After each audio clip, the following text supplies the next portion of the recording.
Hello students, welcome to my channel make class by Kaushik sir.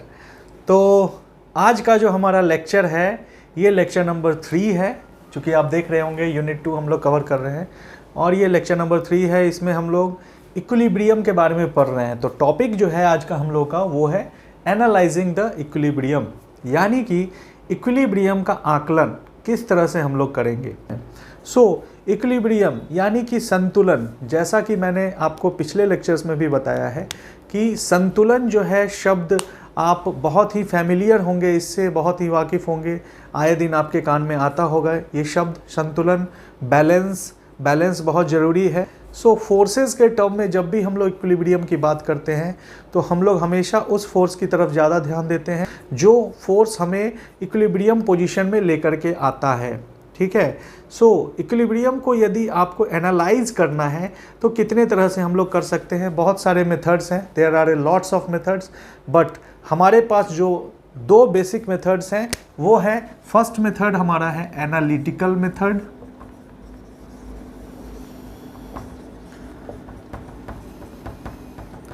और जो second method है वो है हमारा ग्राफिकल मेथड।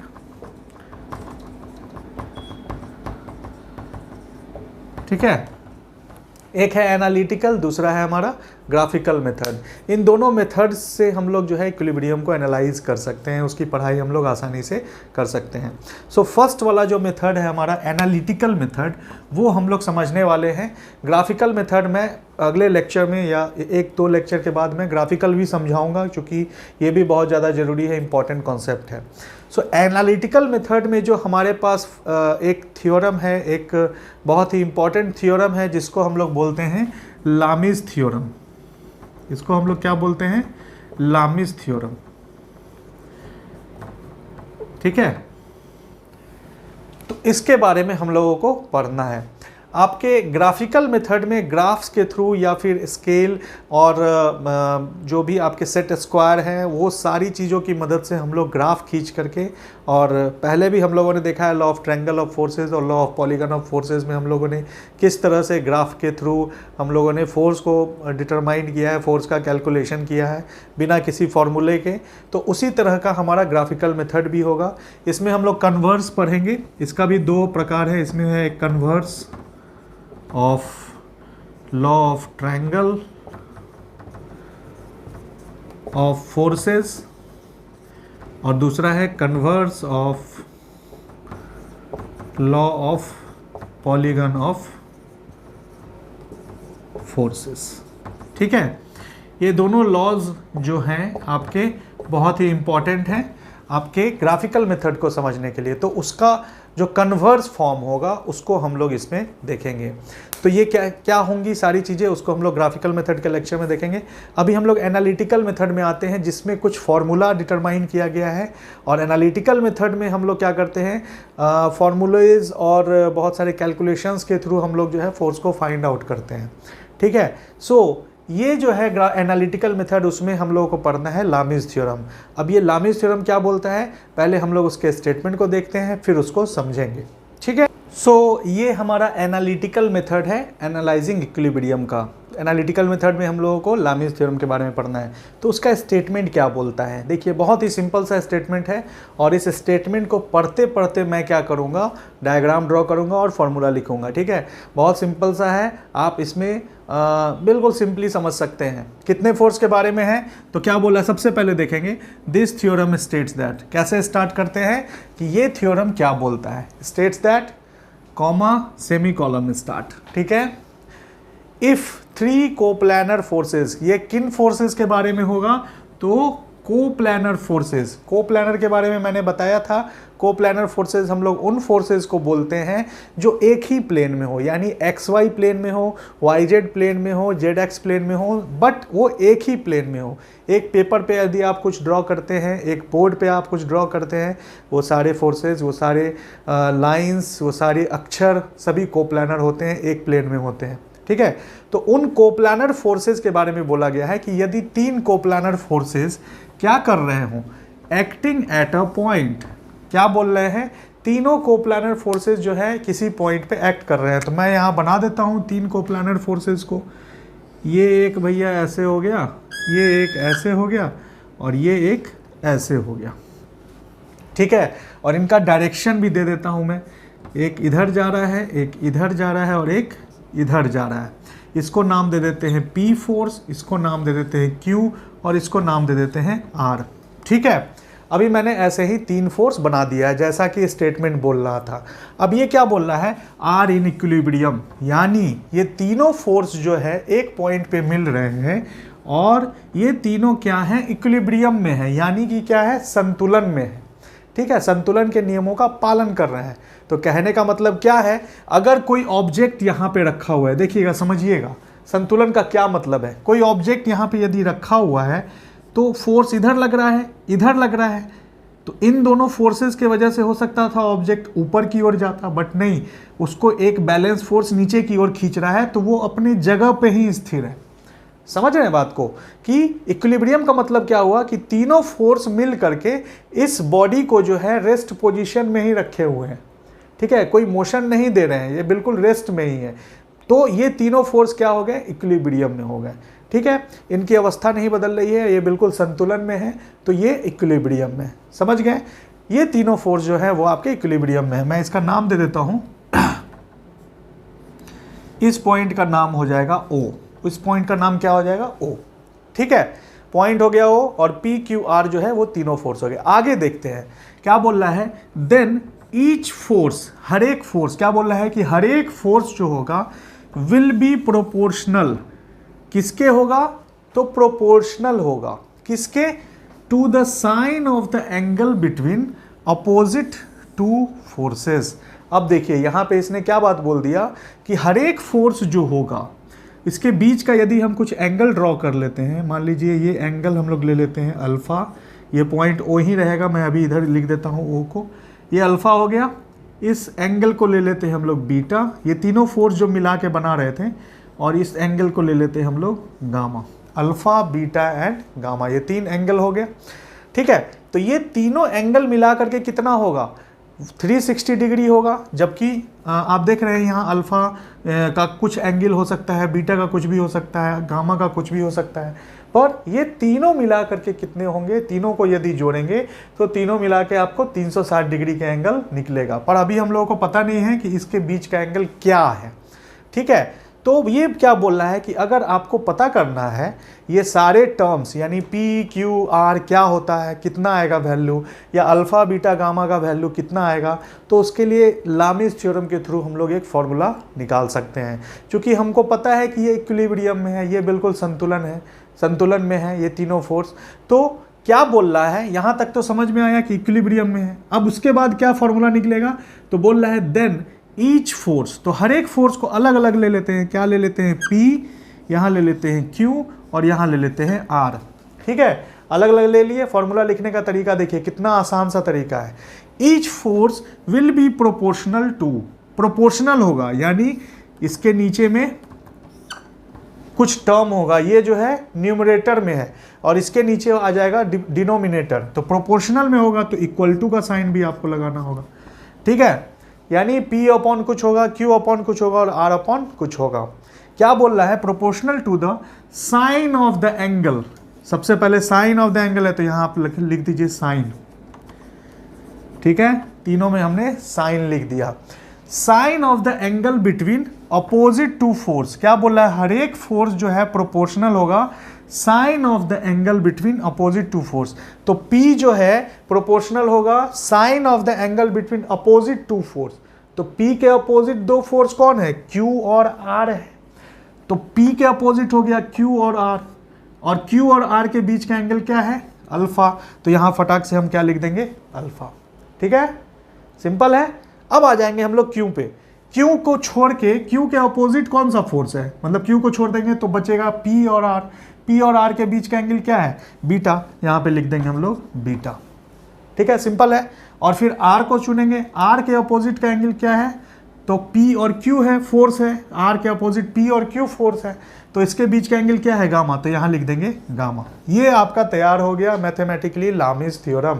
क्या बोल रहा है यहाँ पे, P upon sine alpha is equal to Q upon sine beta is equal to R upon sine gamma. तो यदि तीन फोर्स हैं, तीनों इक्विलिब्रियम में हैं, तो आपका ये फॉर्मूला लगेगा P upon sine alpha is equal to Q upon sine beta is equal to R upon sine gamma. ठीक है, तो मैथमेटिकली हमारा ये फॉर्मूला हो गया। यहाँ मैं लिख देता हूँ मैथमेटिकली। ठीक है, मैथमेटिकली हमारा ये फॉर्मूला हो गया। अब हम लोग इस फॉर्मूले का प्रूफ देख लेते हैं कि इसको प्रूफ कैसे किया गया है। सो हमारा अब ये प्रूफ होगा। तो मैंने आपके लिए एक प्रूफ के लिए एक डायग्राम हम लोग यहाँ पे ड्रॉ करेंगे और उस डायग्राम को देखेंगे किस तरह से काम करना है। तो जो डायग्राम हमारे पास था पहले, उसमें स्टेटमेंट में क्या लिखा हुआ था, तीन फोर्स काम कर रहे हैं ना। तो मैं क्या कर रहा हूँ, यहाँ पे तीन फोर्स बना ले रहा हूँ। ठीक है, ये तीन फोर्स हो गए। अभी मैं नाम नहीं डाल रहा हूँ, आपके सामने तीन लाइंस मैंने खींच दी है। ये तीनों लाइंस या तीनों फोर्स जो हैं यहाँ पॉइंट O पे आके मिल रही थी। ठीक है, अब यदि फोर्स की हम बात करते हैं तो ये हमारा था R, ये हमारा था P और ये हमारा था Q। ठीक है, ये तीन फोर्सेस आपके एक पॉइंट पे आके लग रहे थे। इनके बीच का एंगल जो था वो था अल्फा, ये एंगल जो था वो था बीटा और ये एंगल जो था वो था गामा। यही स्टेटमेंट के अनुसार था। तो हम लोगों को क्या लिखना था, P upon sine alpha is equal to Q upon sine beta is equal to R upon sine gamma, Lami's theorem के हिसाब से। तो इसको प्रूव करने के लिए हम लोगों को क्या करना होगा, एक पैरेललोग्राम ड्रॉ करना होगा। जैसे कि ये जो लाइन है, ये लाइन के पैरेलल हम लोग यहाँ पे एक लाइन खींच लेंगे, मतलब इस लाइन के पैरेलल हम लोग इधर लाइन खींच देंगे। ठीक है, तो लाइन खींचते हैं। देखिए ये लाइन हो गई जो बिल्कुल इसके पैरेलल है। दूसरा लाइन जो है हम लोग यहाँ पे खींचेंगे जो इसके पैरेलल होगी। ठीक है, तो इसको लाइन को खींच लीजिए। ये हमने ये लाइन खींच डाली। अब ये क्या फॉर्म हो गया, ये आपका एक पैरेललोग्राम फॉर्म हो गया, यानी एक पैरेललोग्राम बन गया। पैरेललोग्राम में ये पॉइंट को हम लोग बोल देते हैं C, इस पॉइंट को बोल देते हैं A और इस पॉइंट को बोल देते हैं B।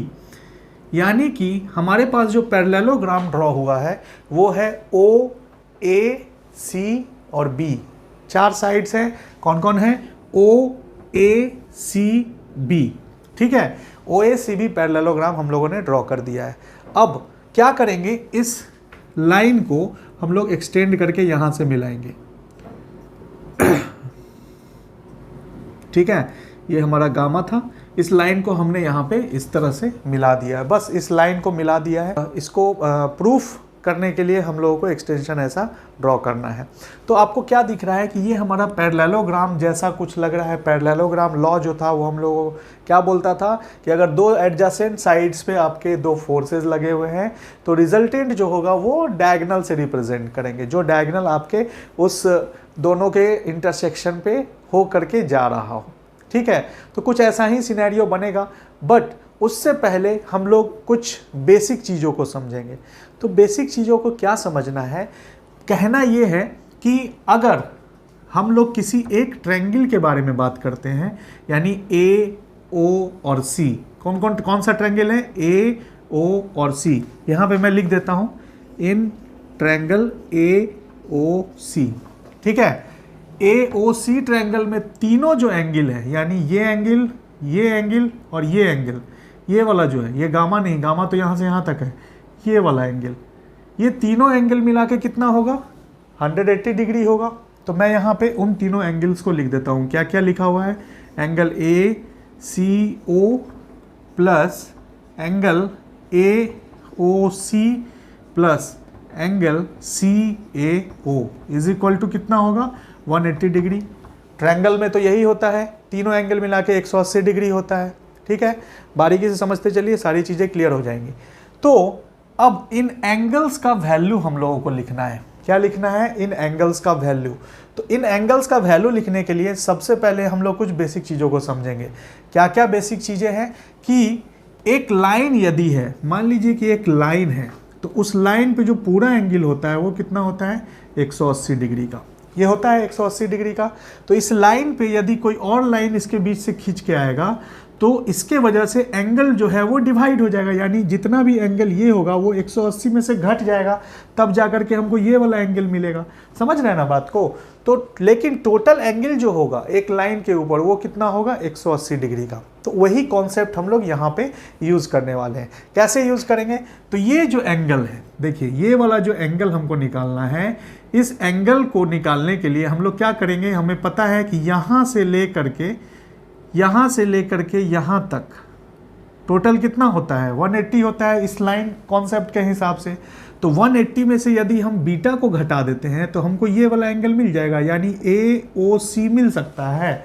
तो यहाँ एंगल AOC को निकालने के लिए हम क्या करेंगे, बीटा को घटा देंगे 180 में से। मैं अलग अलग लिख देता हूँ, ठीक है। Angle AOC is equal to 180 minus beta, ठीक है, 180 माइनस बीटा।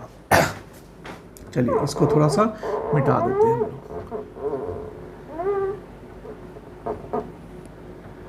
ठीक है, एंगल AOC जो है वो हो जाएगा 180 माइनस बीटा। अब हम लोग बात करेंगे एंगल ACO की। तो एंगल ACO जो है, अगर पैरेललोग्राम के हिसाब से हम देखें तो ये जो लाइन है और ये जो लाइन है एक दूसरे के पैरेलल है, ये दोनों लाइन एक दूसरे के पैरेलल है। तो इन दोनों लाइंस पे यदि कोई ऐसे करके कोई इंटरसेक्ट कर रहा है लाइन, तो ये जो एंगल होता है वो किसके बराबर होता है, इस एंगल के बराबर होता है, अपोजिट एंगल के। ठीक है, तो अपोजिट एंगल के बराबर होने के लिए हम लोग को ये एंगल निकालना पड़ेगा। तो ये एंगल यदि निकालना है तो अब हम लोग लाइन के इस तरफ देखेंगे, लाइन के इस तरफ ये पूरा एंगल जो है वो 180 होता है। तो 180 में से यदि अल्फ़ा को घटा देंगे तो हमको ये एंगल मिल जाएगा। तो कितना हो जाएगा, 180 माइनस अल्फ़ा हो जाएगा। ठीक है, ये हो जाएगा 180 माइनस अल्फ़ा। ठीक वैसे ही जैसे ये 180 माइनस बीटा था। ठीक है, तो ये जो एंगल होगा वही एंगल इसके बराबर होगा, क्योंकि दोनों लाइंस जो हैं, ये दोनों लाइंस जो है वो पैरेलल लाइंस है और उनके बीच में एक लाइन आपका खींचा हुआ नजर आ रहा है। तो 180 माइनस अल्फ़ा जो है वो यहाँ पे हो जाएगा। कितना हो जाएगा, 180 माइनस अल्फ़ा। मैं यहाँ लिख देता हूँ, angle ACO is equal to 180 minus alpha. तीसरा एंगल जो है हम लोगों को निकालना है एंगल CAO, यानी ये वाला एंगल निकालना है। तो हम जानते हैं कि ये एंगल और ये एंगल, ये तीनों एंगल मिला के कितना होता है, 180 डिग्री होता है, जैसा कि हम लोगों को यहाँ पे दिख रहा है। तो हम लोग क्या करेंगे, एंगल CAO निकालने के लिए इन दोनों वैल्यूज़ को इसमें पुट करेंगे, ये वाले इक्वेशन में। ठीक है, तो वैल्यूज़ को पुट कीजिए। तो एंगल ACO का वैल्यू 180 माइनस अल्फ़ा है, यहाँ लिख देंगे 180 माइनस अल्फ़ा। एंगल AOC का वैल्यू कितना है, 180 माइनस बीटा है, प्लस 180 माइनस बीटा। और एंगल CAO हम लोग को निकालना है, तो हम लिख देंगे angle CAO is equal to 180 degree. ठीक है, ये समझ में आया। अब हम लोग क्या करेंगे, 180 डिग्री यहाँ भी है, 180 डिग्री यहाँ भी है, दोनों को काट देंगे, क्योंकि दोनों का साइन जो है एक दूसरे के अपोजिट हो जाएगा जब एक साइड में आएगा। ठीक है, अब हमारे पास क्या बचा, अब हमारे पास बचा है, देखिए, angle CAO is equal to, अब angle CAO is equal to क्या हो जाएगा, यहाँ देखिए माइनस अल्फ़ा था तो ये प्लस अल्फ़ा हो जाएगा, ये माइनस बीटा था तो ये प्लस बीटा हो जाएगा, और ये प्लस 180 है तो ये क्या हो जाएगा, माइनस 180। एंगल CAO बराबर क्या हो गया, अल्फ़ा प्लस बीटा माइनस 180। ठीक है, अब हम लोग नेक्स्ट स्टेप पे आते हैं। हमारा नेक्स्ट स्टेप क्या है कि इस अल्फ़ा प्लस बीटा का वैल्यू हम लोगों को निकाल के बताना है कि अल्फ़ा प्लस बीटा बराबर क्या हो रहा है। अल्फ़ा प्लस बीटा का वैल्यू निकालने के लिए हम लोग वापस से आ जाएंगे लामीज़ थ्योरम वाले कॉन्सेप्ट में। लामीज़ थ्योरम वाला कॉन्सेप्ट क्या बोल रहा था, इसको मैं हटा देता हूँ। ठीक है, इन सब को आप हटा दीजिए। ठीक है, अब लामीज़ थ्योरम का कॉन्सेप्ट क्या बोल रहा था, अल्फ़ा बीटा और गामा तीनों मिला करके कितना एंगल हो रहा है, 360 डिग्री। तीनों मिला के कितना एंगल हो रहा है, 360 डिग्री। तो यदि कहीं सिर्फ अल्फ़ा और बीटा निकालना है तो हम क्या लिखेंगे, अल्फ़ा प्लस बीटा बराबर 360 माइनस गामा। क्या लिखेंगे, अल्फ़ा प्लस बीटा बराबर 360 माइनस गामा। सेम कॉन्सेप्ट को हम लोग यहाँ पे लिख देंगे, ये कितना हो जाएगा, 360 minus gamma minus 180, 360 minus gamma minus 180, और इसका वैल्यू जो आएगा वो आ जाएगा 180 माइनस गामा। अब हमारे पास तीनों एंगल हो गया, एंगल ACO, एंगल AOC और एंगल CAO, यानी तीनों एंगल्स हमारे पास प्राप्त हो गए हैं। अब हम लोग इन सब वैल्यूज को जो है साइन रूल के हिसाब से डालेंगे, ठीक है। साइन रूल हमारा कुछ बोलता है, उसके हिसाब से डालेंगे। चलिए यहाँ पे लिखते हैं इन ट्रायंगल, कौन सा ट्रायंगल था हमारा, ACO अप्लाइंग साइन रूल। तो साइन रूल किसी भी ट्रायंगल में क्या बोलता है। यदि हम ट्रायंगल ACO की बात करें तो मैं यहाँ अलग से बना देता हूँ ACO। देखिए सिंपल सा है, ACO यहाँ से समझते हैं। यही वाले को मैंने इधर बना दिया। अब ACO में है, ये कितना है 180 माइनस अल्फा, ये कितना आया था, CAO आया था 180 माइनस गामा, ठीक है, और ये कितना आया था 180 माइनस बीटा। ये तीन एंगल्स आ गया था। तो साइन रूल के हिसाब से क्या होता है कि AO यानी ये वाला साइड जो होगा वो किसके बराबर होगा, AO upon sine 180 minus alpha. किसके बराबर होगा, इस वाले एंगल के, ठीक है। ये साइड जो होगा इस वाले एंगल के प्रोपोर्शनल इसको बोलते हैं। दूसरा हो जाएगा ये साइड CO, ये कितना होगा साइन, अब CO साइड ले रहे हैं तो इसके अपोजिट ये वाला एंगल है, तो ये कितना होगा 180 माइनस गामा, ठीक है, बराबर। अब बच गया AC, तो AC अपॉन AC को छोड़ देंगे तो इसके अपोजिट जो दो ये वाला है वो हो जाएगा 180 माइनस बीटा। इसी चीज को मैं यहाँ पे लिख देता हूँ साइन रूल को, ठीक है। ये साइन रूल क्या बोलता है कि AO upon sine 180 minus gamma is equal to CO upon, यानी CO ये वाले की साइड के लिए ये हो जाएगा आपका 180 माइनस गामा, ये हो जाएगा sine 180 minus gamma is equal to AO हो गया, CO हो गया, और कौन सा बच गया AC। सो AC अपॉन ये वाला साइड है तो ये वाला साइड के लिए 180 minus beta, sine 180 minus beta, ठीक है। ये वाला आ गया। अब हम लोग इनका वैल्यूज पुट करेंगे। AO जो साइड है, अब आप देख लीजिए AO ये वाला साइड जो है ये क्या है, P, यहाँ लिख देंगे P upon 180 minus gamma, 180 minus alpha, 180 minus alpha, क्योंकि AO के अपोजिट जो है ये है आपका, ठीक है, ये 180 माइनस अल्फा होगा, 180 माइनस अल्फा ये वाला साइड। सो P ये वाला हो जाएगा, P के अपोजिट है 180 minus alpha, sine 180 minus alpha क्या होता है, साइन अल्फा ही होता है। अब CO का वैल्यू क्या है, CO का वैल्यू आप देखेंगे तो यही R जो है अपोजिट डायरेक्शन से है, ये R जो है अपोजिट डायरेक्शन से है क्योंकि इसको इक्विलिब्रियम में लेके आ रहा है। सो ये R हम लोग यहाँ लिख देंगे CO, sine 180 minus gamma is equal to sine gamma. और AC का वैल्यू क्या है, AC का वैल्यू जो है वो Q के बराबर है क्योंकि ये दोनों पैरेलल लाइंस हैं, ये आपका Q के बराबर है। सो यहाँ पे हो जाएगा Q upon sine 180 minus beta था तो यहाँ हो जाएगा साइन बीटा। अब देखिए यही हमारा लामिस थ्योरम है, यही क्या है हमारा लामिस थ्योरम है, ठीक है। यहाँ पे ये हमारा प्रूव हो जाता है, दिस इज प्रूव्ड, ठीक है। सो इस प्रूफ के साथ जो है हम लोग लामिस थ्योरम को समझ सकते हैं। अब लामिस थ्योरम के ऊपर बेस्ड बहुत सारे सवाल होते हैं, उनको हम लोग अगले लेक्चर में कवर करेंगे।